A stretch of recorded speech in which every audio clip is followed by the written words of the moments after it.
በሀሳብ እጦት ውስጥ የሚኖር ማህበረሰብ የሀሳብ መሪ በአንድ ሀገር ውስጥ ባይኖር ሰውና ማህበረሰብ ምን ሊሆን ይችላል? ምን ይመጣበታል? አሁን እንግዲህ ወደዛኛው ሌክዠሪ ወይም ደግሞ ወደ ቅንጡ ነገር እንኳን መምጣት ባንችል የእውቀት ተቋማት፣ የጥበብ ተቋማት፣ የመረጃ ተቋማት ልንል እንችላለን ሚዲያዎችን እና የሞራል ተቋማቶቻችን ከጭቃ ውስጥ መውጣት አለባቸው። ምክንያቱም የነሱ ጉልበት ነው መንግስትን በትክክል ስራውን እንዲሰራ የሚያደርገው። እነሱ ታች ከወረዱ መንግስትም አብሮ መውረዱ አይቀርም እና የአንድ መንግስት ጥንካሬና ተጠያቂነት የሚጎላው የሞራል ተቋማት፣ የመረጃ ተቋማት፣ የእውቀት ተቋማት እና የጥበብ ተቋማት ወደ ልካቸው ሲመለሱ ነው። በዚህ ቦታ ላይ መምራት የሚገባቸው ሰዎች በዝምታ ውስጥ ካሉ ድምጻቸውን ቢያሰሙ የአላዋቂዎች ድፍረትና የደጎች ፍርሃት እንደዚሁም የክፎች ቅብጠት ሀገሪቱን ያንከራተታት ነው የሚል ነገር ተናግረው ሰምቻለሁና በእርግጥ እርስዎ በዚህ ደረጃ እንዲከዘረዘሩት በሌላም መልኩ ደግሞ አንዴ ሲናገሩ የሰማሁታልና ምናልባት እባቡ እየተቃረበ ይሆን ወይ? ሰዎች ያለ ምክንያት ወደ ምን አገባኝ ደረጃ አይደርሱም። ምን አገባኝ የሚለው ደረጃ ላይ የደረሰ ማህበረሰብ በጣም አደገኛ ቦታ ነው ያለው። እኔን ካላገባኝ ማንን ነው የሚያገባው? ዘሚ በህይወት በነበረች ጊዜ ወይዘሮ ዘሚ በጣም ከምናከብራቸው ማህበረሰብ አንቂ እና የተግባር ሰዎች መካከል አንድ ናት። ዘሚ ፕሮግራም ነበራት በሚዲያ። እንግዲህ ትክክለኛው የማህበረሰብ አንቂዎች እንደሷ ነበር መሆን ያለባቸው። አንደኛ ከቤታቸው ችግር ጀምሮ የራሳቸውን ችግር የሚፈቱ። እሷ ኦቲስቲክ ልጅ ነበራት። በሱ ምክንያት ብዙ ሰውን የረዳ ትልቅ ማዕከል ከፍታ ያገባኛል የሚል እንቅስቃሴ ስለነበራት ነው።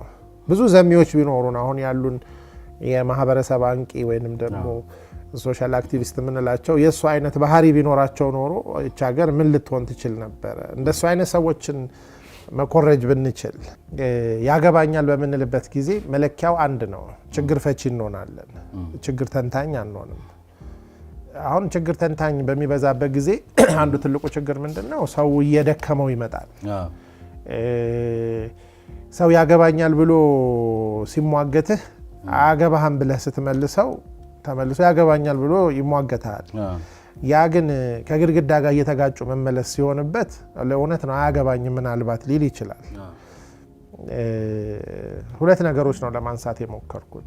አያገባኝም የሚል ማህበረሰብ የሚፈጠረው አያገባህም የሚል ምላሽ በተደጋጋሚ ሲያገኝ ነው።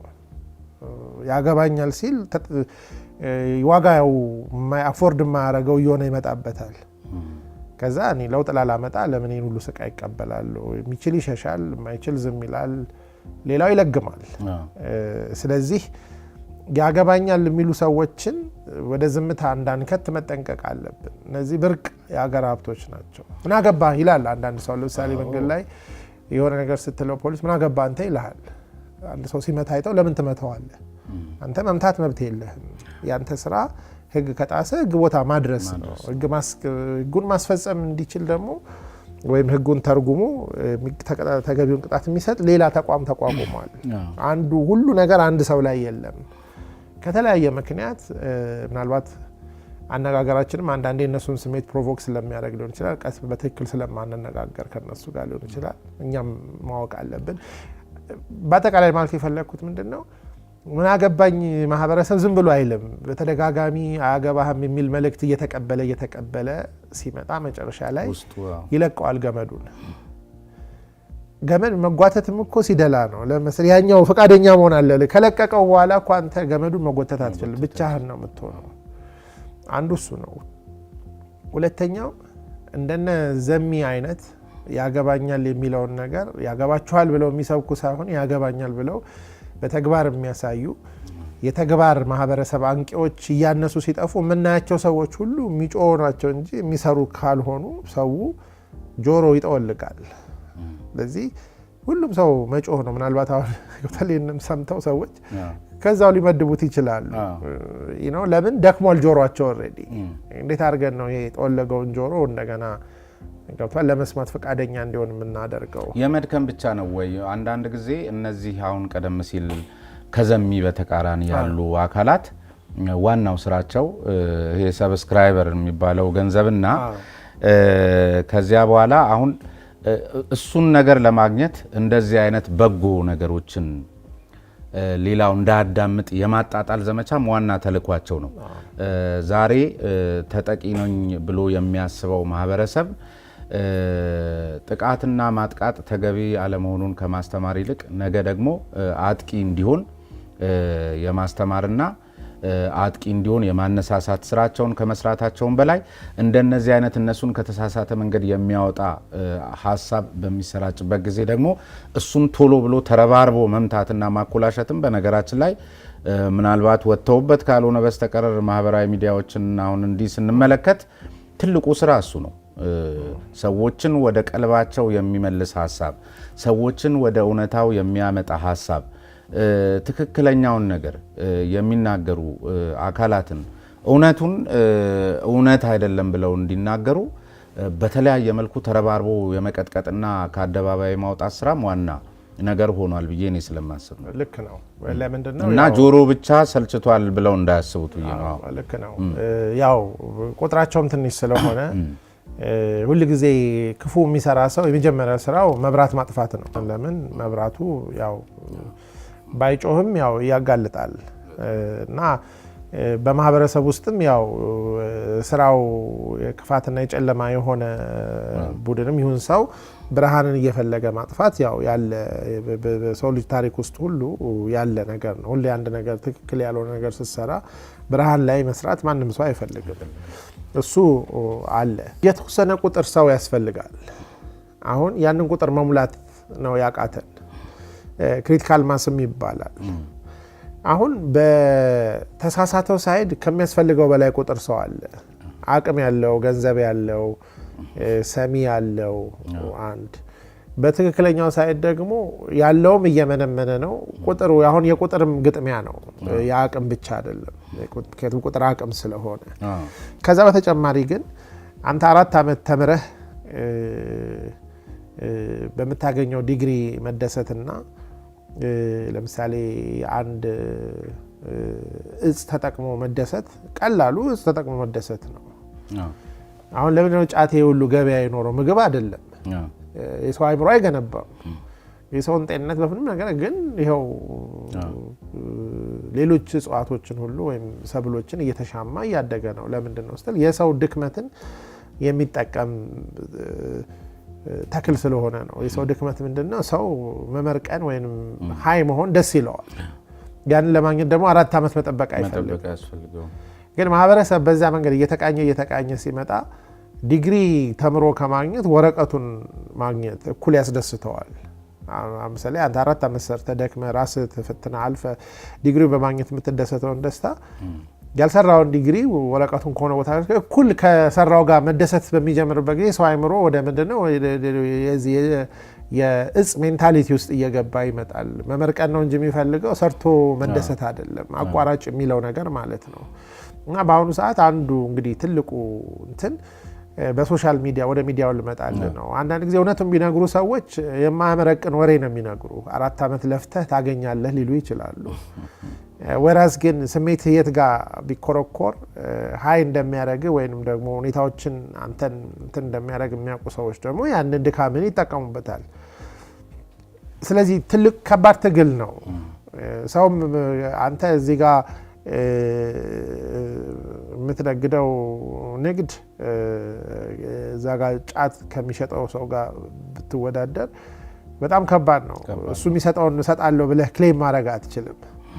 ግን አንተ ጋር የሚመጣው ደንበኛ ከ4 ዓመት በኋላ ከዛኛው ደንበኛ በጣም የተሻለ እንደሚሆን የታወቀ ነው። ያኛው ሜይ ቢ ጥርሱ ተበላሽቶ ብዙ ላይፉ ሜስዳፕ ሆኖ አይምሮ ዲፕሬሽን ውስጥ ገብቶ ከዓመታት በኋላ ሌላ ሱስ ውስጥ ሲሆን ይሄኛው ህይወቱ ተሻሽሎ ይገኛል። ግን የዛሬ 4 ዓመት ስለሚሆነው ግድ የማይለው ከሆነ ሰው ስለዚህ እኛ ብንፈልገውም ዛሬ በተሳሳተው መንገድ የሚለቀቅልን መረጃ ወይም ወሬን በለው አስተያየት ዛሬ ላይ ስሜትና ቁጣን ይቀሰቅስና እንዲፈልገ ነው እንጂ ውጤቱን ከዛሬ 4 እና 5 አመት ኋላ በዛኛው ተመሳሳይ ግን ሰው ያንን አይቶ ዛሬ አይለወጥልህም በቀላሉ።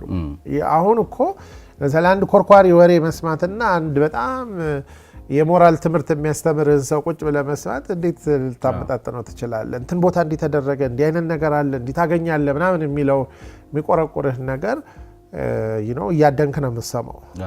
ወይራዝ ግን እንደዚህ አይነት እንትንህ መተው አለብህ። በጠዋት መነሳት አለብህ፣ ኤክሰርሳይዝ ማድረግ አለብህ፣ ለሰው መስጠት አለብህ፣ ተግተህ መስራት አለብህ፣ ቅዳሜና እሁድ ሌላ ትምህርት መማር አለብህ ሲል አንድ የሚያስተምርህን ሰው መከራ እንደሚጭንብህ ሊሰማ ይችላል።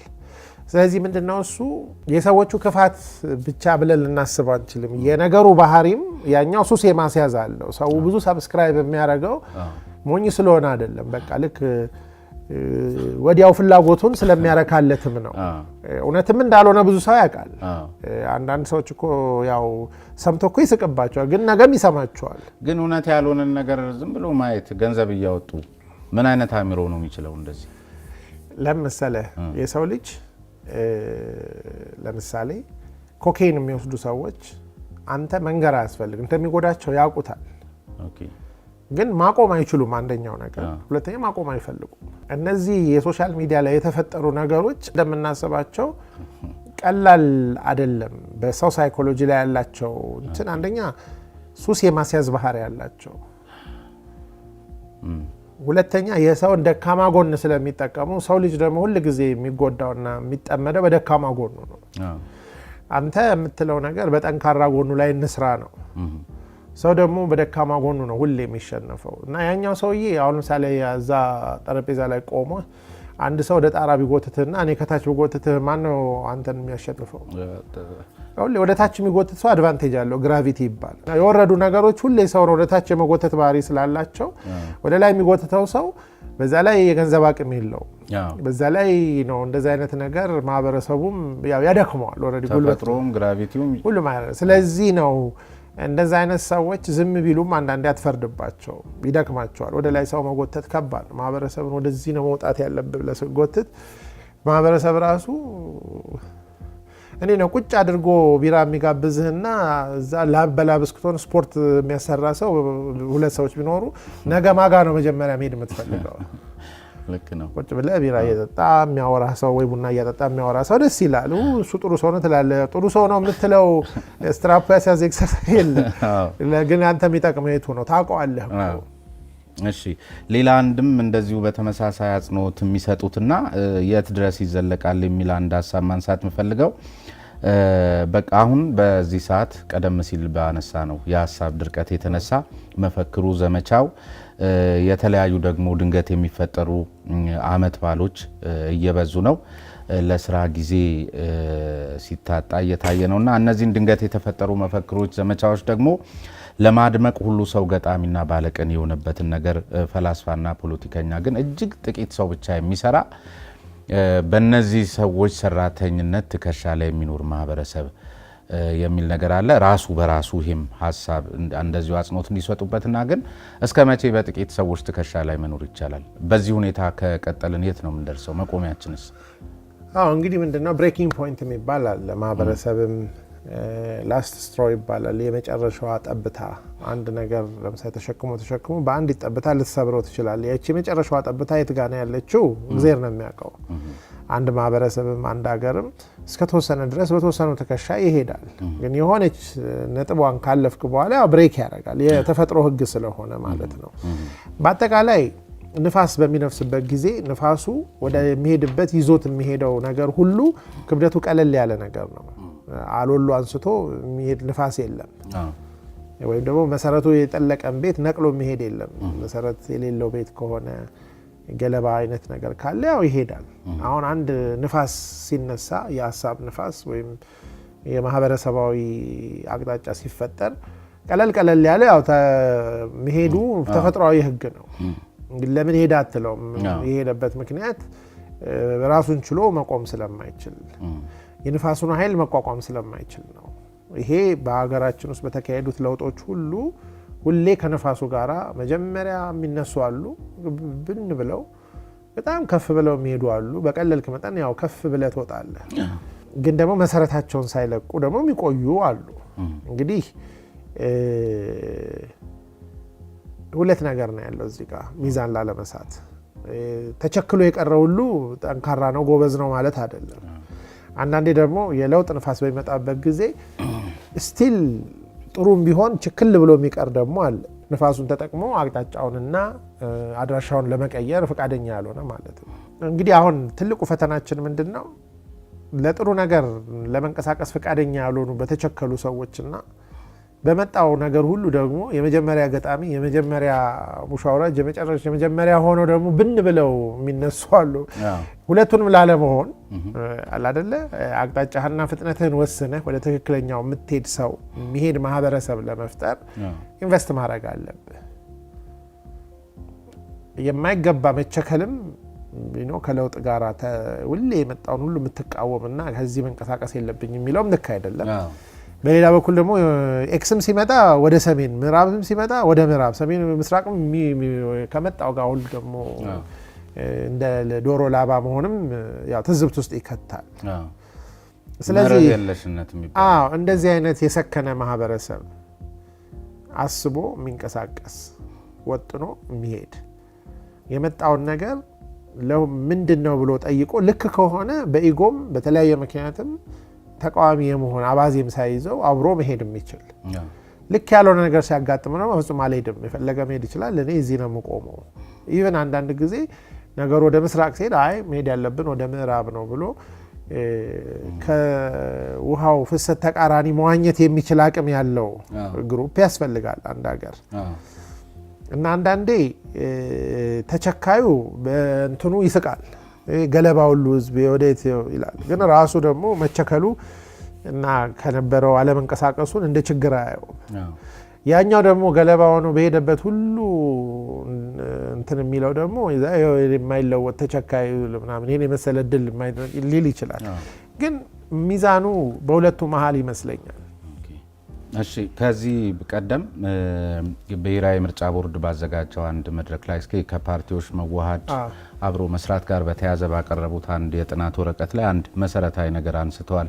ሰውን ማዕከል አድርጋችሁ መስራትንና መዳረሻችሁን ማወቅ የሚል ነገር አንስተው ነበርና በሰጡት ስልጠና ልክ አሁን እንደው ዝም ብለው ደጅ ሆነው ሲመለከቷቸው በዚያ ደረጃ ሰውን ማዕከል አድርጎ የሚሰሩ ፓርቲዎች፣ ፖለቲከኞች እና መዳረሻቸውን የሚያውቁ ለነገ መሪነት የተዘጋጁ አካላት አሉ ነው መሰለኝ። እኔ በአጠቃላይ ያለኝ እይታ ከሶስት ነገሮች ገና ሩቅ ነን። ወደ እነዛ ነገሮች እስክንቀርብም ያው ችግሮች ይቀጥላሉ ብዬ አስባለሁ። አንደኛ ከሀሳብ ሩቅ ነን። ሀሳብ እስካልጠቀመን ድረስ ወይም ደግሞ መጠቀሚያ እስካልሆነልን ድረስ ሞግቶ ይለውጠኝ ብለን ከሀሳብ ጋራ ጊዜ ማጥፋት እንትናችን ገና ነው። ሁለተኛ ከሰው ሩቅ ነን። የመጨረሻ ትዝ የሚለን ነው ሰው በብዙ ነገር ላይ። ሶስተኛው ከተቋም ሩቅ ነን። ሰው ላይ የተንጠለጠለ ነገር ነው እንጂ ተቋም ላይ የተመሰረተ ነገር በመስራት ትውልድ አሁን ነጋዴዎቻችንን ብታስብ ብዙ አሁን ቢሊየን የገቡ አሉ። ስቲል ንግዳቸው እነሱ ላይ የተንጠለጠለ ነው እንጂ ወደ ተቋምነት ተቀይሮ እነሱ ቢኖሩም ባይኖሩም ወደሚቀጥልበት ደረጃ ትውልድ ተሻጋሪነት አልሄደም። መንግስት ላይ ብቻ ሁሌ ስለምንንጠለጠል ነው እንጂ የብዙ ተቋሞቻችን ፈተና ነው። እና አሁን ልቦናችን እንደ ሀገር ተቋም ወደ መገንባት፣ ሰው ወደ መገንባት፣ ሀሳብ ወደ መገንባት ለመምጣት አሁንም ትግል ላይ ነን። የፖለቲካ እንግዲህ ፓርቲዎች በዛ ኢንጌጅመንት እዚህ ይለኛል። ሁሌ አንድ አማራጭ አይደለም፣ ብዙ አማራጭ አለን። አብሮ መስራት ውድድርን አይከለክልም፣ ውድድር አብሮ መስራትን አይከለክልም የሚል ሀሳብ ላይ ነው በተለይ በዋናነት የተናገርኩት። ያንን ደግሞ እንድናደርግ እየተወዳደር እንድንተባበር እየተባበር እንድንወዳደር የሚያደርገን ሰው መሀለኛ ካረግ ለሰው ብለን የምንሰራ ከሆነ እንደ ሰው የምንሰራ ከሆነ ለሰው ከጠቀመ እንወዳደራለን፣ ለሰው ከጠቀመ እንተባበራለን። ሰው ከጎዳ ውድድራችንን እናቆማለን፣ ወደ ትብብር እናዘነብላለን። ሰው ደግሞ ውድድሩ ለሰው የሚጠቅም ከሆነ ሰው ላይ አተኩሩ የሚል ሀሳብ ነበረ እና ለሰው ያለን ቦታ የሚለካው ከሰዎች ከማህበረሰብ ሰዎች ውስጥ ደካማ የሚባሉት ሰዎች እነሱን በምን ይዝበት መንገድ ላይ ነው የሚለካው። ደሃዎችን፣ ህፃናትን፣ የተለያየ ዲስአድቫንቴጅ ወይም ደግሞ ችግር ያለባቸው ሰዎች እንዴት ነው ተያያዝን ብለው በሚያስቡት ነው። ከኩዮቻችንን ወይም የበላዮቻችንን ከነሱ ጋር በምናደርገው ነገር አይደለም የሚለካው። ስለዚህ ሰው ምንለው የምንለካበት ነገር ያ ነው ትልቁ ነገር። ለዚህ ነው እኛ እንደ ማህበረሰብ ሰው ተኮር፣ ሀሳብ ተኮርና ተቋም ተኮር የመሆን እንትናችን ገና ነው።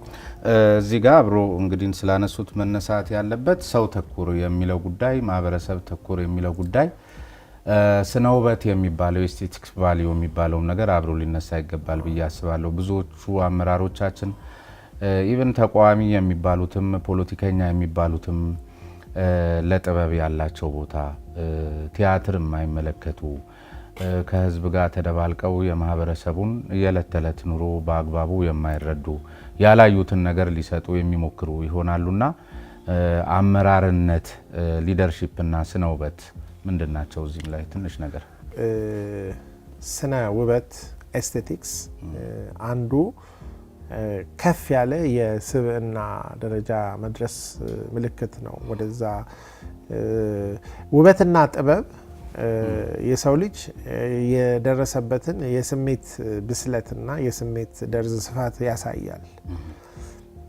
ለምሳሌ በአካል ስታይ ቀለምን እና ብርሃንን እናያለን፣ እናሸታለን፣ እንቀምሳለን፣ እንሰማለን፣ እንዳስሳለን። አካላችን ከአካባቢው ዓለም ጋራ በእነዚህ የስሜት ህዋሳት ኮኔክትድ ነው። ሁሉንም ነገሮች ስታስብ የሚገርም ነው። ከነዚህ ውጪ እኛ ከውጭው ዓለም ጋር ምንም ግንኙነት የለንም አይደለ? እነዚህ ናቸው። ወደ ሀሳብ ዓለም ስትመጣ ደግሞ የስሜትህ ደረጃ ካልደረጀና ካላደገ ያኛውን ዓለም መለማመድ አትችልም። ጥበብና ስነ ውበት ማለት ሀሳብን የምትረዳበት የስሜት ብስለትህ ነው። ለዚህ ነው ኪነ ጥበብ የሰውን ስሜት ታደረጃለች፣ ታበስላለች።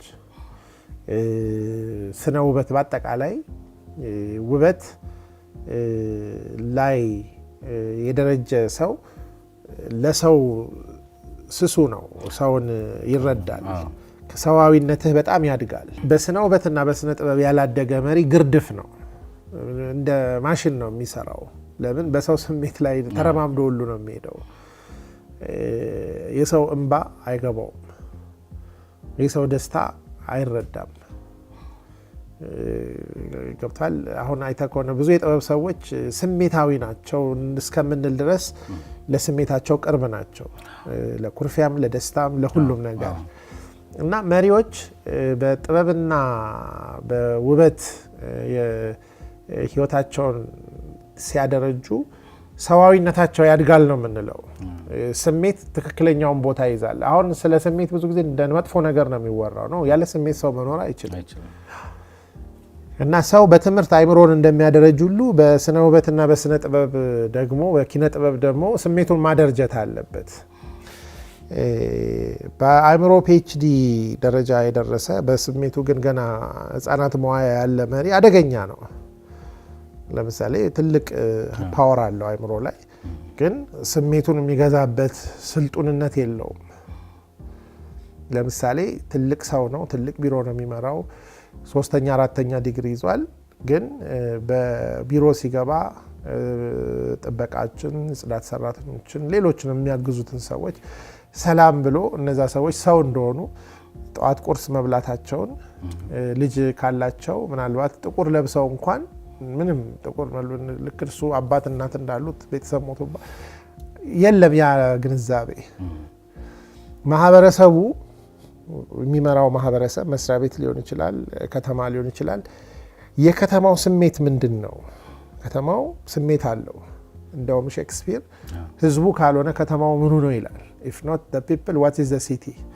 አሁን ይሄ ነው የኪነ ጥበብና የስነ ውበት የተረዳ መሪ ከቆሼ ጀምሮ እስከ ቦሌ ነው ከሴምሲ ጀምሮ እስከ አብነት ያለውን ከመርካቶ ጀምሮ እስከ ቦሌ አራብሳ ያለውን ስሜት ፐርሲቭ ያደርጋል። ይሄ በሌላ መረጃ አታገኘውም። ታክሲ ውስጥ ተቀምጠህ ሰውን ስሜት ማንበብ ትችላለህ። ስለዚህ ለመሪ የስነ ውበትና የጥበብ የኪነ ጥበብ መኮትኮት ሌክዠሪ ወይም ቅንጦት አይደለም። አንፎርቹኔትሊ ስንቱ መሪ ስንቱ ምሁር ነው ትምህርት ከማሳደድ በስተቀር ስሜቱን እንደ አንድ አስፈላጊ ነገር ኮትኩቶ በኪነ ጥበብና በስነ ውበት ውስጥ ለማሳደግ የሚችል አንዳንድ ጊዜ የምትበላውን ሽሮ ራሱ ፊልም ማድረግ የመጣበትን መንገድ ትንንሽ የሚመስሉ ነገሮች አሉ። ዞሮ ዞሮ መጨረሻ ላይ ምንድነው እሱ የስነ ውበትና የኪነ ጥበብ ነገር መሪን ሰው የሚያደርገው እሱ ነው፣ ዲግሪው አይደለም፣ ሹመቱ አይደለም። እንግዲህ አሁን ቀደም ሲል ያነሳናቸው የሀሳብ ጉዳይ የመሳሰሉት ጊዜ የሚጠይቁ እንደገና ትልቅ ሀብት የሚጠይቁ ጉልበት የሚጠይቁ እንጂ ዝም ብሎ በዘፈቀደ የሚገኙ አይደሉም። እነሱ ለዘላቂ መፍትሄ ሊጠቅሙ ይችላሉና አሁን ግን ያለንበት ሁኔታ በጣም አፋጣኝና የአጭር ጊዜ መፍትሄዎች የሚጠይቁን ጉዳዮች አሉና አንዳንድ የፖለቲካ ማህበረሰብ እንዲህ ሰውን አላላውስ ያሉ ጉዳዮች ይኖራሉ። አሁን በመሰረታዊነት መታረም አለባቸው ብለው የሚያስቡት ሳንካዎች ምንድን ናቸው? እኔ አንዱ የሚመስለኝ ነገር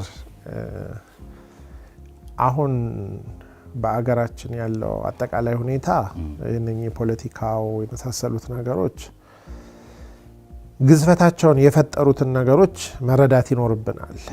አንደኛው እኔ በጣም በአሁኑ ሰዓት መሪዎችም በጣም በአጽንኦት ቢያዩት ሌሎችም ሰዎች ቢረዱት መልካም ነው የምለው የኑሮ ውድነት ነው። የሰው ሕይወት በኑሮ ውድነት እየተለበለበ ስለሆነ ለምሳሌ ኑሮ ደህና ሲሆን ብዙ ነገር መሸከም ትችላለህ። ሜቢ ልጆች ሲበሉ ቤት ኪራይ የምትከፍለው ሲኖር በአጠቃላይ ኑሮ ሰውን በጣም ወገቡን ስላጎበጠው በጣም በብዙ ችግር ውስጥ ሰው ስላለ በኑሮ ደህና በነበረበት ጊዜ ሊሸከም የሚችለውን አይነት ጫና ሰው መሸከም ስለማይችል ትንሽ ይህን መረዳት ያስፈልጋል። ይሄ በአንድ በኩል አደገኛ ነው። ለምንድን ነው ብዙ በዓለም ላይ የተፈጠሩ ጦርነቶች፣ አመጾች፣ ለውጦች በኑሮ ውድነት አውድ ውስጥ ነው የሚፈጠሩት። ሰው ስለሚመረው የሞላ ስኒ የፈላ ውሃ በረዶን ብትጨምርበት ጠጠርን ብትጨምርበት የሚፈሰው የፈላ ውሃ ነው። እንዴ ጠጠር ጨምርበት እንዴት የፈላ ውሃ ፈሰሰ? ኦልሬዲ ውስጡ የፈላ ውሃ ስላለ ማለት ነው። በተለይ በከተማ አካባቢም በገጠርም በተወሰነ የከተማውም ሰው ብዙ ውጥረት ውስጥ ነው ያለው። የኑሮ ውጥረት አለና ይሄ እኔ ትልቁ ይሄ ደግሞ ግሎባልም ነው። በአጠቃላይ በሀገራችንም ላይ ያሳለፍነው 3-4 ዓመት ከኮቪድ ጀምሮ ጦርነቱ በተለያየ ስፍራ ያሉ ግጭቶች ሁሉ የሰውን ቋት የሰውን እንትን ስለሞሉት መሪዎች ይህንን በመረዳት ሰው ብዙ መሸከም እንደማይችል በመረዳት አንዳንድ መዘግየት የሚችሉ አቮይድ መደረግ የሚችሉ ነገሮችን መባል የሌለባቸውን ነገሮች መተው ጥሩ ነው ብዬ አስባለሁ። ለምን ያንን ደግሞ የሚያራግቡ ሌሎች ሰዎችም ስላሉ ለምን ማገዶ ታቀብላለህ? ለምንስ ኦልሬዲ በፈላ ውሃ ይዞ የት ላርገው የሚለው ሰው ላይ ጠጠር ትጨምርበታለህ? ወይንም እና ትንሽ ብስለት የሚጠይቅ ነገር ያለ ይመስለኛል። ሌላው እንደ ቤተ እምነት አይነት ሰው በክፉና በከባድ ጊዜ ሲያልፍ ተስፋ በመስጠት ሰውን ማጠንከር ያለባቸው ተቋማት አንዳንድ ችግሮችን ያሉትን ነገሮች በተወሰነ መጠን በመቻል ሰው ላይ ተስፋን፣ አብሮነትን፣ ሰላምን መዝራት አለባቸው።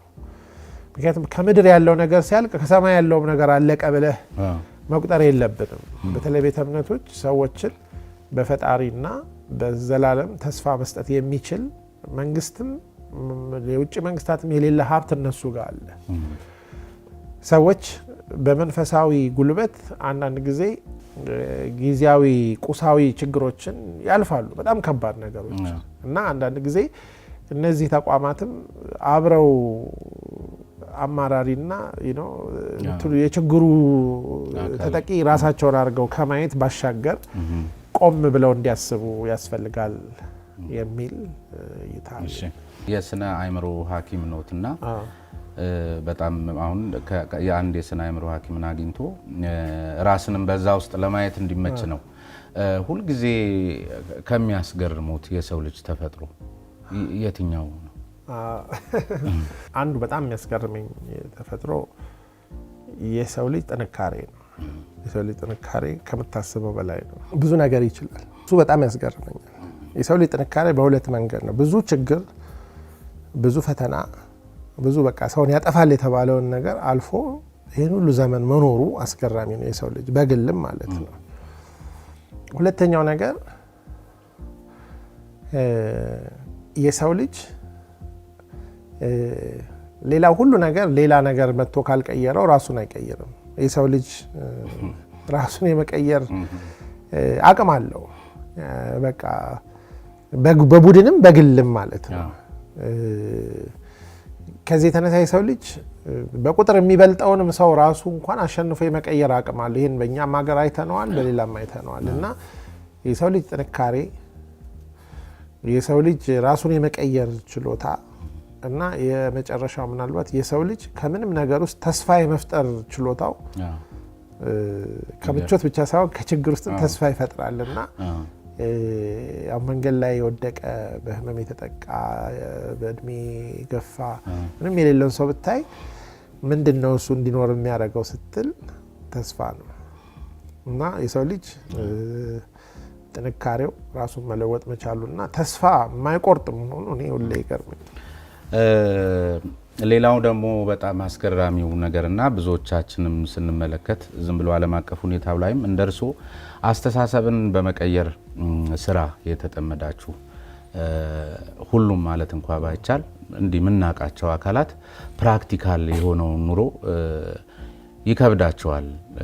እዛ ኒውስዊክ መጽሔት ላይ እንዳየነው ዶንት ወሪ ቢ ሃፒ ብሎ የራሱ መጽሐፍ ላይ ቆሞ አንገቱን ለገመድ እንደሰጠው ዴል ካርኔጊ እንደሱ አይነት ነገርና ምንድነው እንደዚህ አይነት ሰውን የሚለውጡ ወይም የሚለውጡ ትልልቅ ስራ ያላቸው አካላት ፕራክቲካል ኑሮ ይከብዳቸዋል። እንግዲህ ምንድነው ብዙ ጥናቶች አሉ በሱ ላይ። ለምሳሌ በምዕራቡ በጤና ባለሙያዎች ራስ በማጥፋት በሱስ በመጠመድ ከፍተኛ ቁጥር ያለውን የሚይዙት የአእምሮ እና የስነ ልቦና ባለሙያዎች ናቸው። እሱ እንግዲህ በሁለት መንገድም ይታያል። አንደኛው መጀመሪያውን ወደዛ ሙያ የገቡት ችግራቸውን ለመፍታት ብለው ነው እንጂ ከችግሩ ውጭ አልነበሩም። ሙያው ይስባቸዋል እንደዛ አይነት ሰዎች የሚል እይታ አለ። ሁለተኛው ነገር ደግሞ እነዚህ ሰዎች የሚሸከሙት የስሜት ሸክም በየቀኑ አንተ አንድ ሰው ሰምተህ እንኳን ሊያስለቅስ የሚችለው እነሱ 10 ሰው በየቀኑ ይሰማሉ።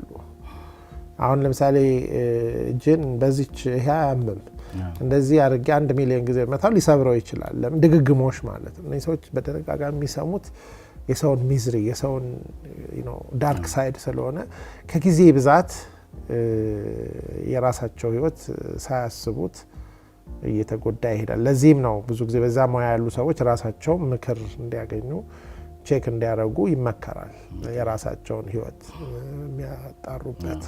ይሄ አንዱ ሆኖ ሳለ አንዳንድ ጊዜ የማህበረሰብን ችግር ልትፈታ ስትሄድ ብዙ ጊዜ ይሄን ስለሚወስድ ሳታስበው የራስህን ህይወት ኔግሌክት ታደርገዋለህ። ቤተሰብህን፣ ጤናህን፣ የገንዘብ ሁኔታህን የተለያዩ ብዙ ችግር ካለባቸው ሰዎች ከስተተን አንተ እንደሌላው ገንዘብ የምታከማችበት ጊዜ የለም። ያው ገንዘብህም ነው እዛ ውስጥ የሚሳተፈው። ስለዚህ ባላሰቡት ቀውስ ውስጥ ራሳቸውን ያገኛሉ፣ እውነተኛ የሆኑት ማለት ነው። ሌላው ግን የዚህ ተገላቢጦች ሳይድ ደግሞ ይሄ ቦታ ደስ ስለሚል ውጭው መድረክ ላይ ስትሆን ስታወራ ምናምን ያንን ያልሆኑ ሰዎች በብዛት ወደዚህ ስለሚሳቡ ጨው ውሃ ልትቀዳ ወረደች የሚባል ተረሰምቶ ታውቃለህ?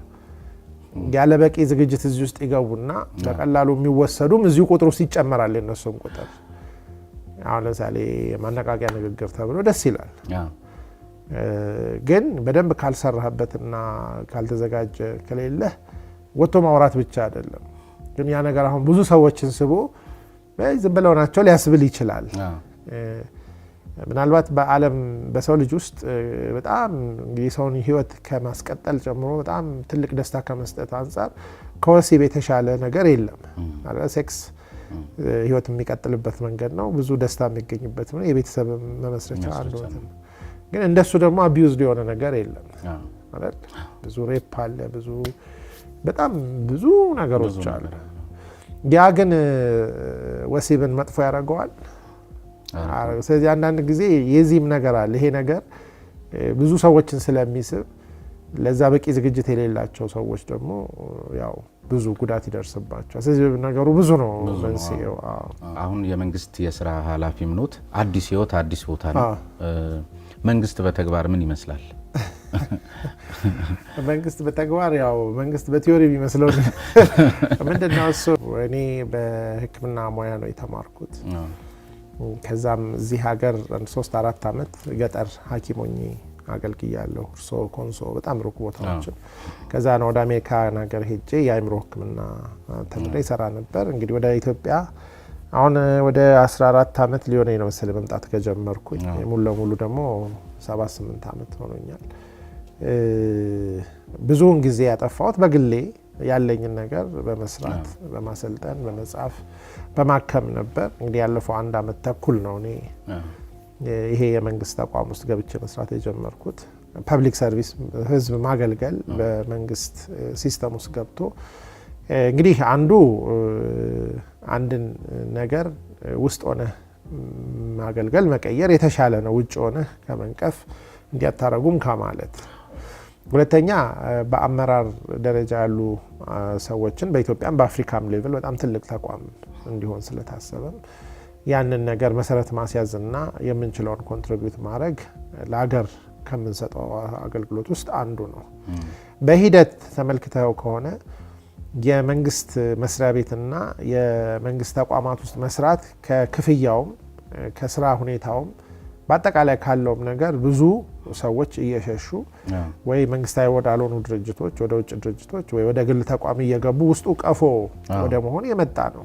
ይሄን የምትረዳው ከክፍለ ከተማ ጀምረ በየመንግስት ተቋማቱ አገልግሎት ፈልገ ስትሄድ የምታገኘው ነገር ሁላችንም እየጎዳን ነው እና በንጉሱ ዘመን በደርግም ዘመን እስከተወሰነ ድረስ ቤስት የሚባሉ የኢትዮጵያ አእምሮዎችና ሰዎች የት ነው ያሉት? የመንግስት ተቋማት ውስጥ ነው የሚሰሩት። ዩኒቨርሲቲዎች ውስጥ ነው ያሉት። ክፍለ ከተማ በመንግስት ተቋም ነው።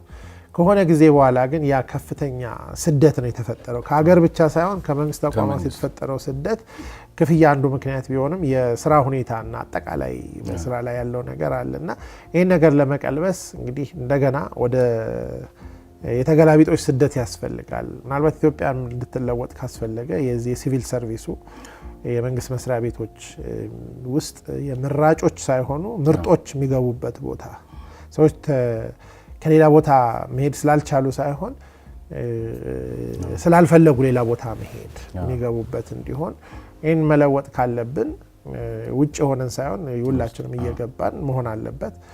አክቹአሊ ሌሎችም ሰዎች ይህን ነገር ከሆነ የፖለቲካ ተቋም ወይም ፓርቲ ጋር ሳያያይዙት አገርና መንግስት ሁሌ የሚቀጥል ነገር ነው። ፓርቲ ይመጣል፣ ፓርቲ ይሄዳል፣ ስርዓት ይመጣል፣ ስርዓት ይሄዳል።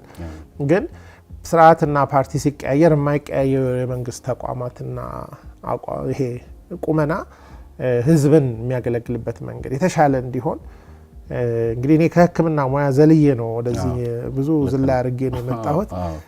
እንግዲህ ምናልባት በዚህ ሙያ ደግሞ ጎበዝ የሆኑ ሰዎች እየመጡ ሲሄዱ እኛ ደግሞ ወደ ሕክምናችን እንመለሳለን ማለት ነው። ለሌሎችም አርያነት ይኖረዋል።